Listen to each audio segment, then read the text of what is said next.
हम कलाम की ताज़ीम में खड़े रहेंगे। मेरे साथ एक हवाला निकालिए पुराने अहदनामे में से अयूब की किताब, उसका 14वां बाब और उसकी पहली आयत को हम आज अपनी रहनुमाई के लिए पढ़ेंगे। हवाला फिर से दोहराता हूँ, अहद कदीम में से अयूब की किताब, उसका 14वां बाब और उसकी पहली आयत। पहली आयत में यूं लिखा है, इंसान जो औरत से पैदा होता है थोड़े दिनों का है और दुख से भरा है। कलाम मुकद्दस के पढ़े सुने और अमल किए जाने पे खुदावंद की बरकत हो। आए खुदा के कलाम को, खुदा के बंदा को वेलकम करते हैं और खुदा के कलाम को सीखते हैं।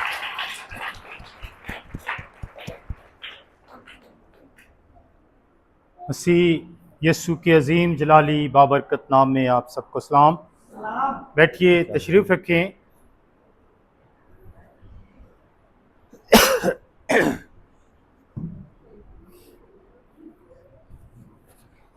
कुछ वक्त के लिए बड़ी तवज्जो के साथ, ध्यान के साथ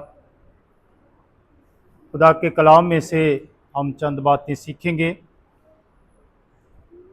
मुझे बताया गया कि आज बेटी रुखसाना का 40वां है, तो उसकी यादगारी में आज की इबादत है।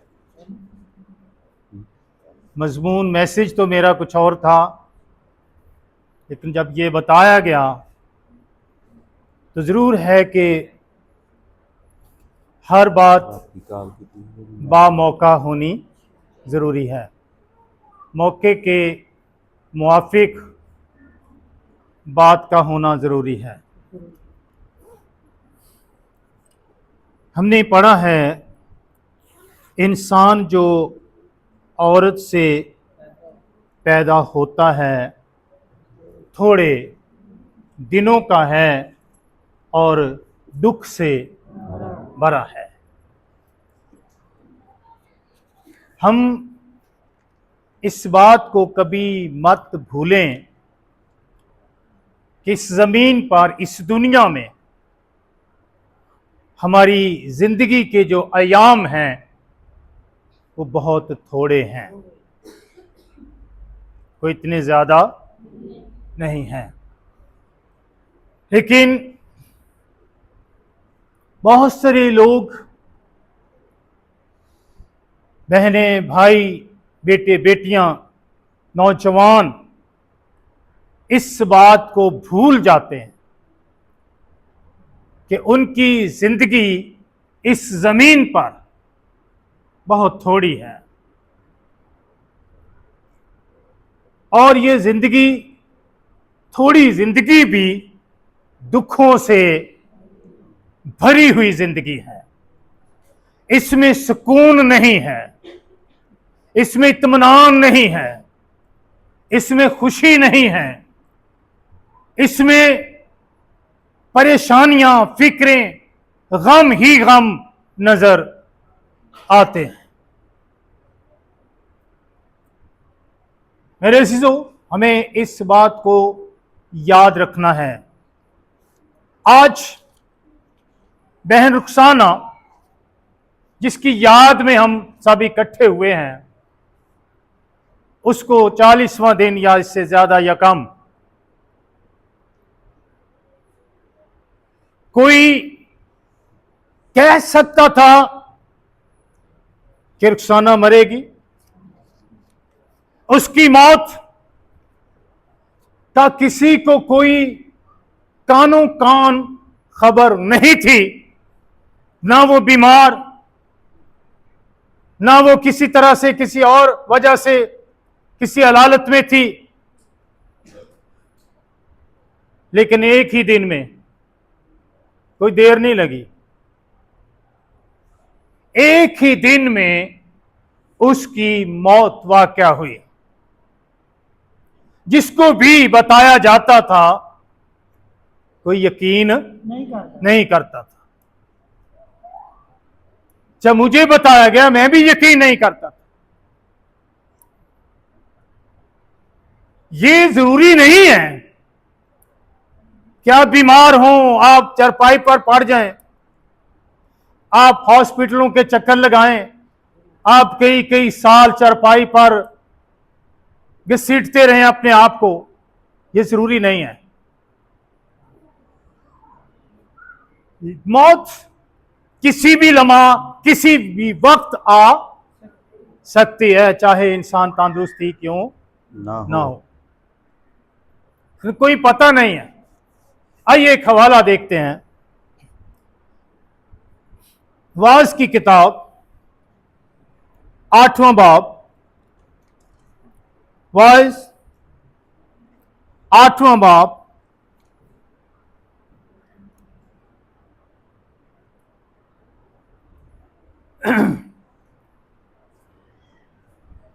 जी 8वां बाब मिल गया सबको? उसकी 6ठी आयत से इसकी 8वीं आयत तक पढ़ दीजिए। 3 आयत को पढ़िए, 6ठी से 8वीं तक। 8वें इसलिए बाब। कि हर अमर का मौका और कायदा है। इसलिए कि हर अमर का क्या है? मौका और कायदा है। लेकिन आगे देखिए क्या लेकिन लिखा है। इंसान की मुसीबत उस पर भारी है, लेकिन इंसान की मुसीबत उस पर क्या है? भारी है। क्योंकि जो कुछ होगा उसको मालूम नहीं। जो कुछ होगा उसको मालूम नहीं, उसे पता ही नहीं है। और कौन उसे बता सकता है? कौन उसे बता सकता है कि तेरे साथ क्या होने वाला है या तेरे साथ क्या होगा? जी। कि क्यों कर होगा और क्यों कर होगा? किसी आदमी को रूह पर इख्तियार नहीं। किसी भी आदमी को रूह पर नहीं, किसी भी आदमी को रूह पर इख्तियार नहीं है कि उसे रोक सके कि और, उसे रोक सके, और मरने का दिन भी उसके इख्तियार और से बाहर मरने है। का दिन भी उसके इख्तियार से बाहर है। और उस लड़ाई से छुट्टी नहीं मिलती, और उस लड़ाई से भी छुट्टी नहीं मिलती, और ना शरारत उसको जो उसमें गर्क है छुड़ाएगी। और ना शरारत उसको जो उसमें गर्क है छुड़ाएगी। अब यहां पर हम देखते हैं कि हर अमर का मतलब है काम। हर काम का एक मौका और कायदा है, लेकिन इंसान की मुसीबत उस पर क्या है? भारी है। ये किसी वक्त भी आ सकती है, किसी वक्त भी टूट पड़ती है। इसका कोई वक्त, कोई मौका नहीं है। और फिर लिखा है कि क्योंकि जो कुछ होगा उसको मालूम नहीं, और कौन उसे बता सकता है कि क्यों कर होगा? ये भी नहीं पता।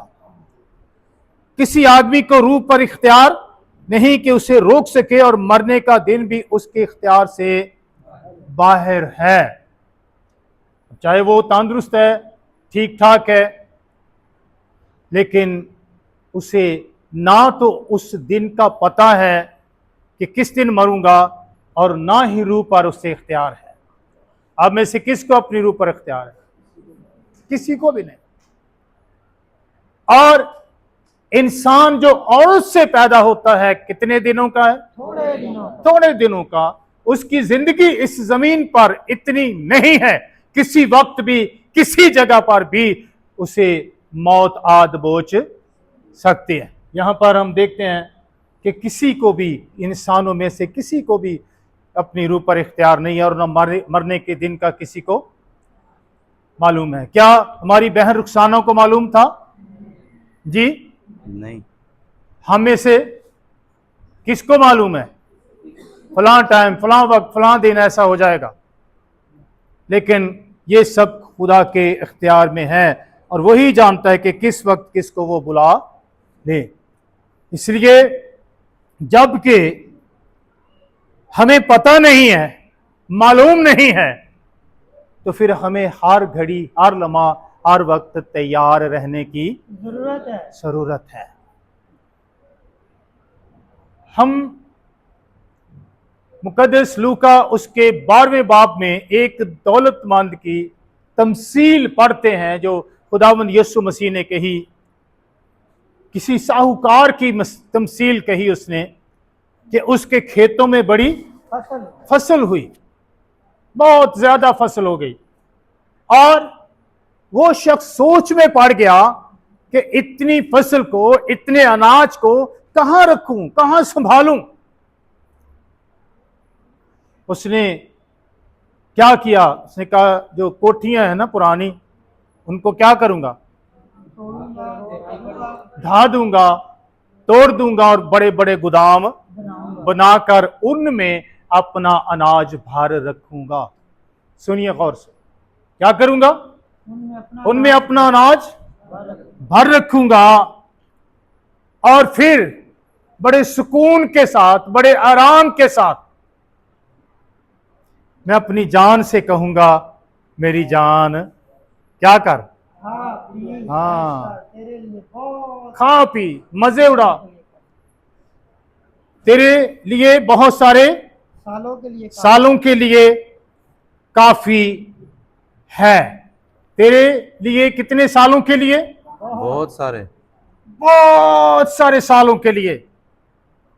अब बाइबल तो कहती है कि इंसान की जिंदगी कितने दिनों की है, थोड़े दिनों, और उसे अपनी जिंदगी का कोई पता भी नहीं है किस वक्त ये खत्म हो जाए। और ये शख्स कह रहा है तेरे लिए बहुत सारे सालों, कितने सालों के लिए, बहुत सारे सालों के, बहुत सारे साल ये अपनी जिंदगी के बांध कर बैठा हुआ है। और हम 12वें बाब की जब 19वीं आयत को पढ़ते हैं तो वहां लिखा है, और उनमें अपना सारा अनाज और माल भर रखूंगा। सुनिए, क्या करूंगा, उनमें बड़े बड़े गोदाम बना लूंगा और उनमें अपना सारा अनाज और माल भर रखूंगा, और अपनी जान से कहूंगा, ऐ जान तेरे पास बहुत बरसों के लिए काफी है। देखें ये शख्स क्या कह रहा है, बहुत बरसों के लिए बहुत सा माल जमा है। मुझे कभी कभी इस बात पे हंसी भी आती है। यीशु मसीह ने क्या कहा था, कहां माल जमा करना है, आसमान पर, जोर से बोलें। तो इंसान माल कहां जमा कर रहा है, जमीन पर। इसने भी ऐसा ही किया, जमीन पर जमा किया हुआ माल, जमीन पर जमा की हुई जायदाद, जमीन पर जमा किया हुआ अनाज क्या इंसान के साथ जाएगा? उसके काम कौन सा माल आएगा? जी बोले, जोर से बोले। आसमान पर जमा, कहां पर? ते असी किथे जमा करने, उत्थे जाके फिर लै लिया जे जो भी लेना है, क्योंकि उत्थे ते कोई जमा किया ही नहीं। लेकिन जिन्होंने जमा किया है वो वहां खुशी मनाएंगे, वहां आराम में होंगे, उनके लिए कोई वहां पर परेशानी नहीं होगी। सारा माल जमा है और बरसों के लिए बहुत सा माल जमा है। चैन कर, क्या कर? चैन कर, खा पी, ये उसकी जिंदगी का लाइफ स्टाइल है। क्या है? ते साडे भी लाइफ स्टाइल है ने ना, अही भी बड़े स्टाइल मारने जिंदगी। खा पी, खुश रह। मगर खुदा ने उससे कहा, ए नादान, इसी रात तेरी जान तुझसे तलब कर ली जाएगी। बस जो कुछ तूने तैयार किया है वो किसका होगा? वो किसका होगा? ऐसा ही वो शख्स है जो अपने लिए खजाना जमा करता है और खुदा के नजदीक दौलतमंद नहीं है। आपके पास सबसे बड़ी दौलत क्या है? सबसे बड़ी दौलत, अहम दौलत क्या है आपके पास जिससे आपको खुशी मिल सकती है, जिससे आप आराम में रह सकते हैं? क्या है? नजात। ईमान भी बहुत बड़ी दौलत है। और कौन सी दौलत है जी? नजात। नजात बहुत बड़ी दौलत आपके पास अगर है तो हम जिंदगी का मुताला कर रहे हैं। किस चीज का? जिंदगी का मुताला कर रहे हैं। दम। आपके पास सबसे बड़ी दौलत दम। जिंदगी है। अगर आप जिंदा हैं तो आपके पास सब कुछ है। मेरी बात आप समझ रहे हैं? अगर आप जिंदा ही नहीं हैं तो फिर आपके पास क्या है? सिवा मुर्दगी के, सिवा मिट्टी के कुछ भी आपके पास नहीं है। तो इसके पास, इस शख्स के पास बड़ी दौलत, बड़ा खजाना, बड़े गोदाम भरे हुए हैं, बड़ा माल भरा हुआ है, लेकिन इसके पास अब जिंदगी नहीं है। इसके पास अब दम नहीं है। ये अब जिंदा नहीं रहेगा। आज ही रात तेरी जान तुझसे तलब कर ली जाएगी। मेरे अजीजों, जिंदगी इस दुनिया में, इस जमीन पर थोड़े दिनों की है। कैसे गुजारना है इसको जी? डर और खौफ, खुदा के डर और खौफ। यहां लिखा है, मगर खुदा ने उससे कहा, ए नादान। क्या लिखा है? ए नादान। इसको नादान कहा गया।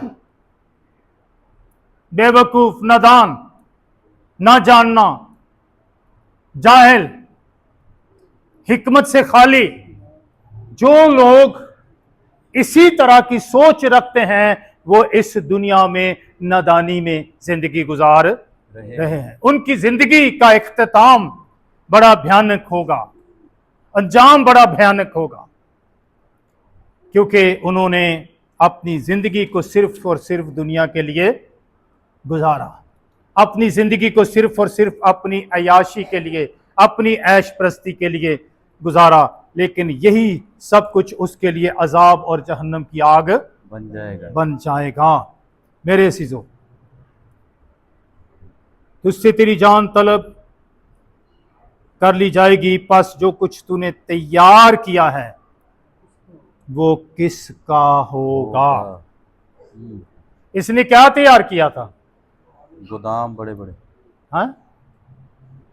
बड़े माल, गोदाम। मता, लेकिन अपनी जिंदगी की कोई तैयारी नहीं की थी। अपने लिए कोई तैयारी नहीं थी कि मुझे, मेरा सफर तो आगे है, मेरी जिंदगी तो आगे है, मुझे तो आगे जाना है। लेकिन इसने दुनिया में, दुनिया के लिए तो बहुत कुछ तैयार किया, लेकिन अपने लिए इसने कुछ भी तैयार नहीं किया। मुझे इस बात का अफसोस रहता है, जीते जी जिंदगी में कोई पूछता नहीं है, कोई खबरगिरी नहीं करता, लेकिन मरने के बाद ਉਹਦੇ तीसरे भी होने ने, ਉਹਦੇ 40वें भी होने ने, ਉਹਦੀਆਂ बरसियां भी होन ਡੀਆਂ ने, ਉਹਦਾ पता नहीं की होन ਡਿਆ है। क्या उसको कोई फायदा हो रहा है? बोलिए, कोई फायदा हो रहा है मरने वाले को? अगर फायदा होना होता तो इन्हें तो बड़ा माल जमा किया। फायदा होना होता तो वो जो दौलतमंद और गरीब लाजर की मिसाल यीशु ने हमें दी है, उस दौलतमंद को भी फायदा हो जाता। वो जहन्नम में, जहन्नम की आग में पड़ा हुआ चीखे ना मार रहा होता, कुछ ना कुछ उसके लिए हो जाता, लेकिन कुछ भी नहीं होता। हमें आदत पड़ी हुई है मुर्दों को पूजने की, कब्रों को पूजने की, मुर्दों की ताजीम करने की। जिंदों को छोड़ देते हैं, मुर्दों की ताजीम के लिए तैयार रहते हैं, सब कुछ करने के लिए तैयार होते हैं। इसलिए इस आदत को जो है ना, वो खत्म कीजिए, मुर्दों को पूजने वाली आदत। क्योंकि ज़बूर की किताब में आइए, ज़बूर की किताब, और यहां पर देखते हैं ज़बूर नंबर 30 है, ज़बूर नंबर 30, और बड़े ध्यान से सुनिए। इसमें लिखा है उसकी 8वीं आयत, ए खुदावन, ए खुदावन मैंने तुझसे फरियाद मैंने की, तुझसे फरियाद की, मैंने खुदावन से मिन्नत की, मैंने खुदावन से मिन्नत की, जब मैं गौर में जाऊं जब मैं गौर में जाऊं तो मेरी मौत से क्या फायदा, तो मेरी मौत से क्या फायदा। सुन लीजिए, क्या खाक तेरी सताइश करेगी, क्या खाक तेरी सताइश करेगी, क्या वो तेरी सच्चाई को बयान करेगी, क्या वो तेरी सच्चाई को बयान करेगी। जब मैं गौर में जाऊं, यानी कहां जाऊं? कब्र में, गौर क्या है? कब्र में, कब्र। जब मैं कब्र में जाऊं तो मेरी मौत से क्या फायदा? कोई फायदा नहीं है। मरने के बाद कुछ भी कर लो, कोई भी चढ़ावे चढ़ा लो, लेकिन फायदा कुछ नहीं है। और फिर क्या लिखा है? क्या खाक तेरी सताइश करेगी, क्या वो तेरी सच्चाई को बयान करेगी। खाक यानी मिट्टी। मरने के बाद इंसान क्या हो जाता है? ये बदन क्या हो जाएगा? और जब उसको दफन करते हैं, उस पर मिट्टी डालते हैं, तो क्या कहते हैं? तू खाक है और खाक में फिर लौट जाए। तो खुदा ने भी यही कहा था, तू खाक से लिया गया और खाक में ही लौट जाएगा। तो खाक उस वक्त तक ताजीम नहीं कर सकती, उस वक्त तक तारीफ नहीं कर सकती, उस वक्त खुदा की इबादत नहीं कर सकती, जब तक उसमें जिंदगी नहीं आती। आदम का बुत जब बनाया गया था, मिट्टी थी, लेकिन जब तक उसमें जिंदगी का दम नहीं फूंका गया था, जीती जान नहीं हुआ था, वो कुछ भी नहीं कर सकता था। मेरे अज़ीज़ों, इसलिए जिंदा होते हुए ना तो खुदा की ताजीम करते हैं और ना ही उसकी सच्चाई को बयान करते हैं, ना ही उसकी सच्चाई के उम्मीदवार होते हैं, भागते हैं उसकी सच्चाई से, भागते हैं उसके कलाम से, भागते हैं उसकी इबादत से, भागते हैं उन तमाम बातों से जो खुदा से ताल्लुक रखती हैं। तो मरने के बाद मोमिन क्या कहते हैं? नेक बंदा। मुहावरा क्या बोलते हैं? ਜਿਹੜੇ ਇੰਜ ਦੀਆਂ ਗੱਲਾਂ ਕਰਦੇ ਨੇ ਉਹਨਾਂ ਦੀ ਗੱਲ ਕਰ ਰਿਹਾ। ਆ ਜੱਗ ਮਿੱਠਾ ਤੇ अगला केस डिठा। ਅਗਲਾ ਕਿਸ ਡਿੱਠਾ। ਉਹ ਭਾਈਓ, ਆ ਬੰਦਾ ਜਿਹੜਾ दौलतमंद ਇਹ ਵੀ है, ਕਹਿਣ डे ही आ जग बड़ा मिठा है, बहुत सारे सालों के लिए, बरसों के लिए तेरे लिए काफी है। वो बहुत सारे सालों की उम्मीद लगाए बैठा था, बहुत सारे बरसों की उम्मीद लगाए बैठा था, लंबी जिंदगी की उम्मीद लगाए बैठा था, लेकिन जिंदगी तो उसकी आज ही रात खत्म हो रही है। कभी भी ऐसा मत सोचिए। कलाम में लिखा है, अगर आज तुम उसकी आवाज सुनो तो अपने दिलों को सख्त ना करो। आज ही निजात का दिन है, आज ही कबूलियत का वक्त है। तो हमें आज के दिन ही, क्योंकि ये हमें पता नहीं है कि कल क्या होगा, कल हम किस तरफ होंगे, इस तरफ या पता है इधर या उधर। आए याकूब के खत में उसमें से एक हवाला देखते हैं। यहाँ पर खुदा का बंदा याकूब भी कुछ इसी तरह से बयान करता है। 4 बाब और उसकी 13वीं आयत से 16वीं आयत तक इसको पढ़ लेंगे। तुम जो ये कहते तुम हो जो ये कहते हो कि हम आज या कल हम आज या कल फलां शहर में जाकर फलां शहर में जाकर वहां एक बरस ठहरेंगे, वहां एक बरस ठहरेंगे। कितने बरस? एक बरस। यहाँ एक बरस की बात हो रही है और दौलतमंद कितने बरसों की बात कर रहा है? बरसों की, वो बहुत पता सारे। नहीं कितने सालों की गल कर रहे हैं। बहुत का मतलब कोई गिनती नहीं है जी। और एक बरस ठहरेंगे और सौदागरी करके और नफा सौदागरी करके नफा नफा उठाएंगे, उठाएंगे और ये जानते नहीं कि और ये जानते नहीं कि कल क्या कल होगा। क्या होगा। हमने वाइज में पढ़ा ना कि तू नहीं जानता, तुझे इख्तियार नहीं है, और मरने के दिन का भी तुझे पता नहीं। तू नहीं जानता कि कल, कितने जानते हैं कल क्या होगा? तो कोई जानता है जी? तू नहीं जानता कि कल, ये नहीं जानते कि कल क्या होगा। जरा सुन तो, जरा सुनो तो, कान खोल लें, जरा सुनो तो, तुम्हारी जिंदगी चीज ही क्या है। तुम्हारी जिंदगी चीज ही क्या है? कौन? बुखारात का सा हाल है। जिंदगी क्या है? चीज ही क्या है? कोई चीज नहीं है। बुखारात का सा हाल है। अभी नजर आए और अभी गायब हो नजर गए। आए और अभी गायब हो गए। वाह, आज है साड़ी जिंदगी। अयूब ठीक ही कह रहे हैं ना।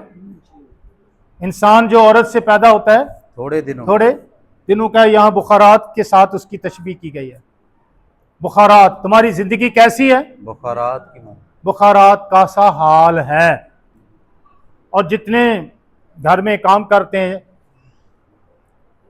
हांडी पकाते हैं, चूल्हे पे काम करते हैं, बहनें हैं, भाई हैं, जब वो कोई चीज़ पकाते हैं तो उसमें से बुखारात उठते हैं, नहीं उठते? देखे कभी किसी ने? हाँ, नजर आते ने ना जाते? हाँ, तो उत्ते जाके फिर देखते ने? नहीं। आज है साड़ी जिंदगी, नजर नहीं आते। यही हाल है। बहन रुखसाना भी इसी तरह से, कैसे नजर आ रही थी, कितना वक्त लगा, ऐसे चुटकियों में गायब हो गई। और आगे क्या लिखा है? यूं कहने की जगह, यूं कहने की जगह तुम्हें ये कहना चाहिए, तुम्हें ये कहना चाहिए कि अगर खुदावन चाहे कि तो, अगर खुदावंद चाहे तो, सुन लीजिए कान खोलकर, अगर खुदावन खुदावंद चाहे तो हम जिंदा भी रहेंगे, हम जिंदा भी रहेंगे, और ये भी या और वो ये काम भी या वो काम भी करेंगे। मगर अब तुम अपनी शेखी पर फख्र करते हो, मगर अब तुम अपनी शेखी पर फख्र करते हो। ऐसा सब फख्र बुरा है।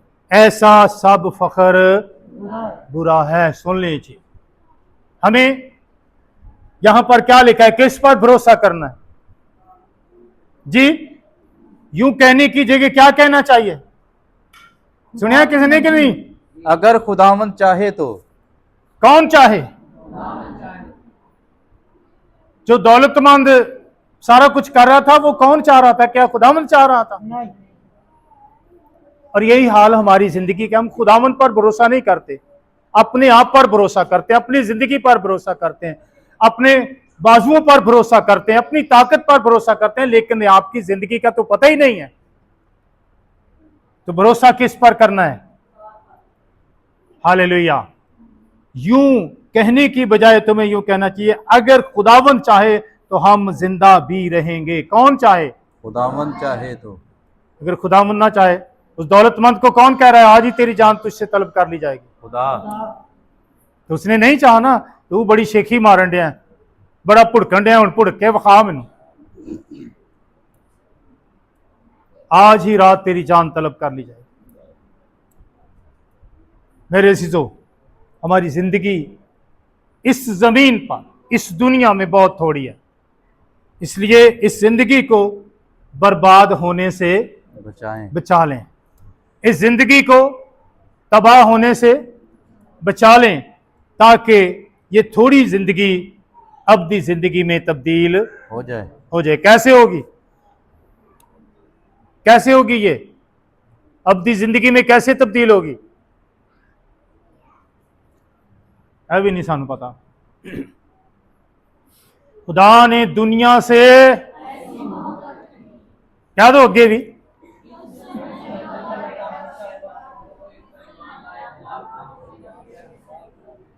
हाँ जी, खुदा ने दुनिया से ऐसी मोहब्बत रखी कि उसने अपना इकलौता बेटा बख्श दिया ताकि जो कोई उस पर ईमान लाए हलाक ना हो बल्कि हमेशा की जिंदगी पाए। ये थोड़ी सी जिंदगी हमेशा की जिंदगी में बदल सकती है खुदा के बेटे पर ईमान लाने से, खुदा के बेटे को कबूल करने से, खुदा के बेटे को अपनी जिंदगी में लेने से, खुदा के बेटे की पैरवी करने से, खुदा के बेटे के पीछे चलने से, यीशु मसीह को अपनी जिंदगी में लेने से ये जिंदगी आपकी हमेशा की जिंदगी में बदल।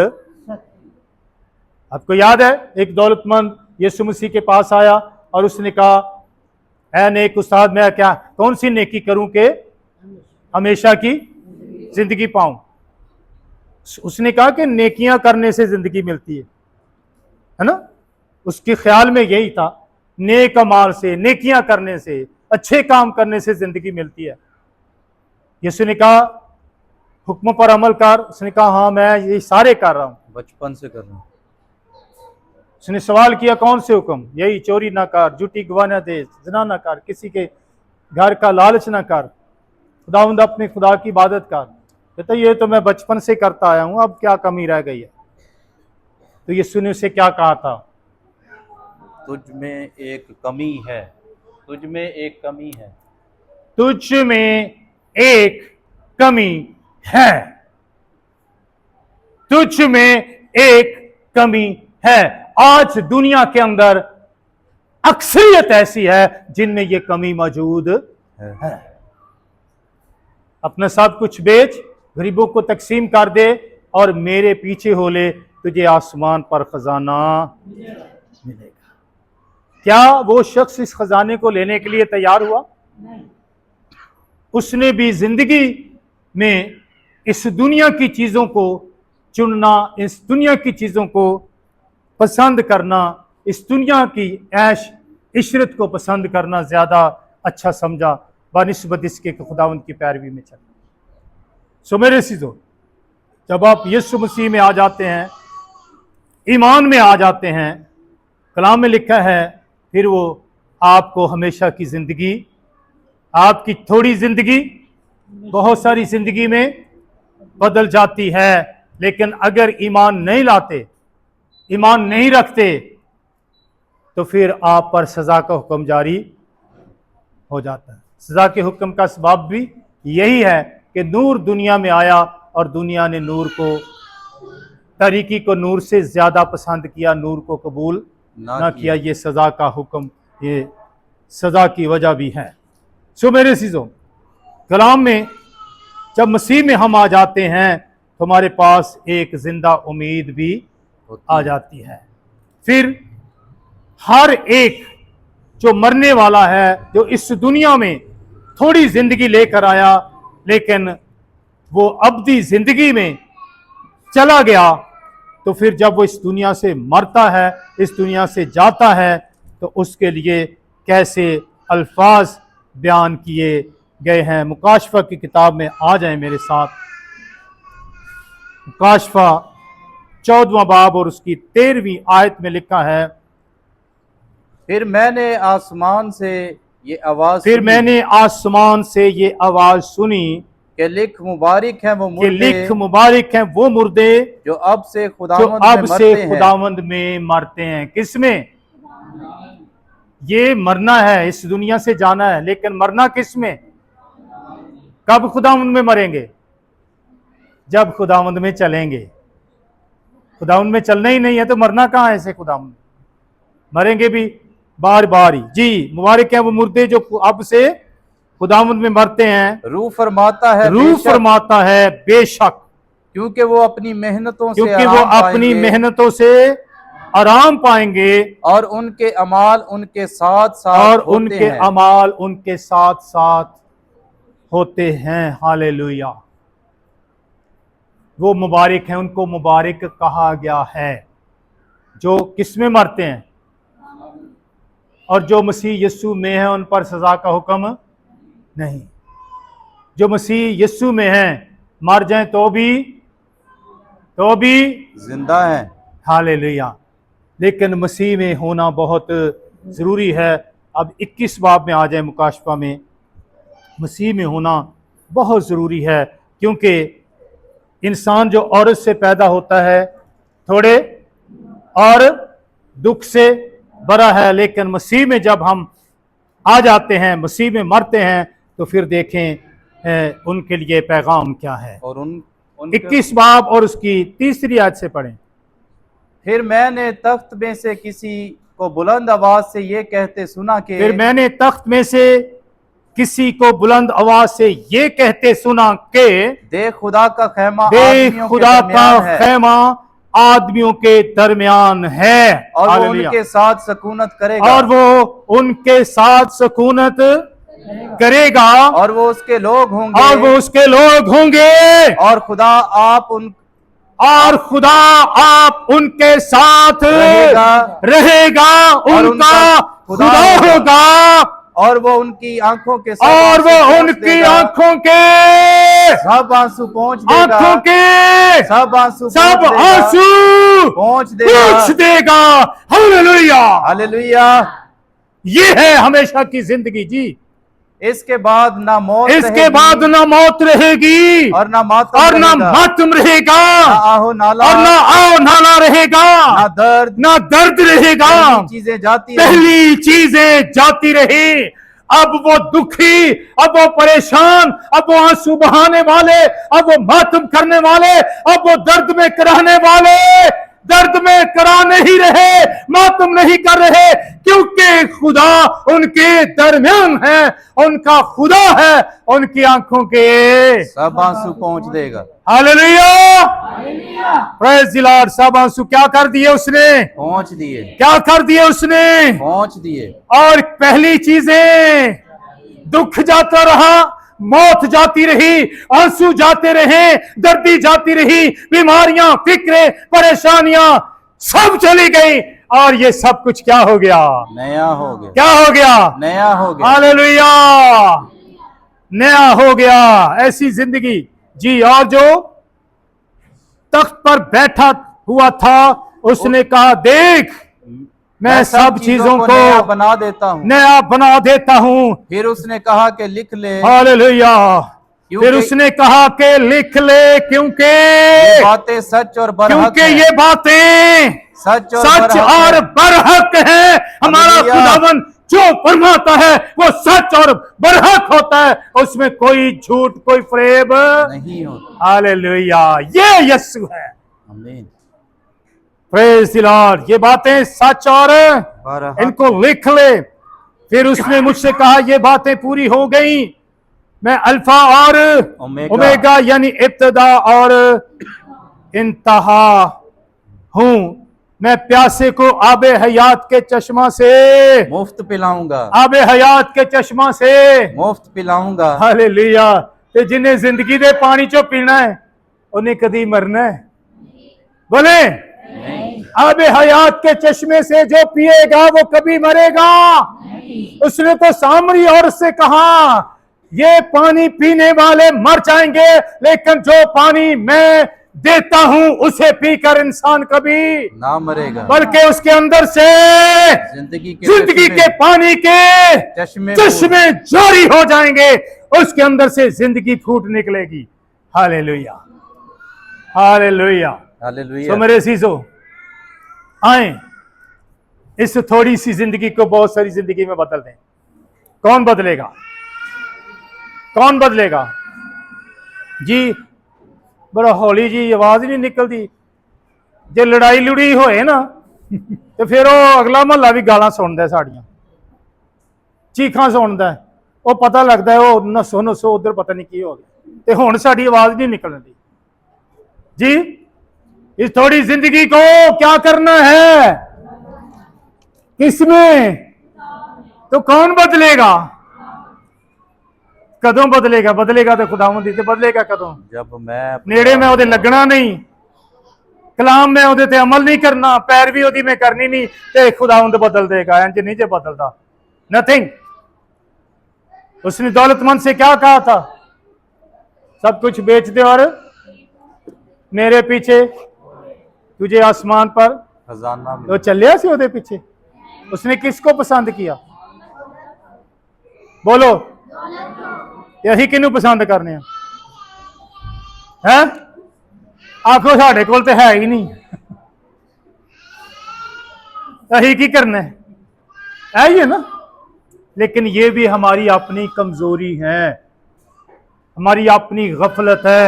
यीशु के खजाने भरे पड़े हैं, अगर हम लेना चाहें तो वो देने के लिए, लेकिन हम उसके पास, उसके करीब आना नहीं चाहते, लेना, उसकी पैरवी नहीं करना चाहते। वो तो सबको देने के लिए तैयार।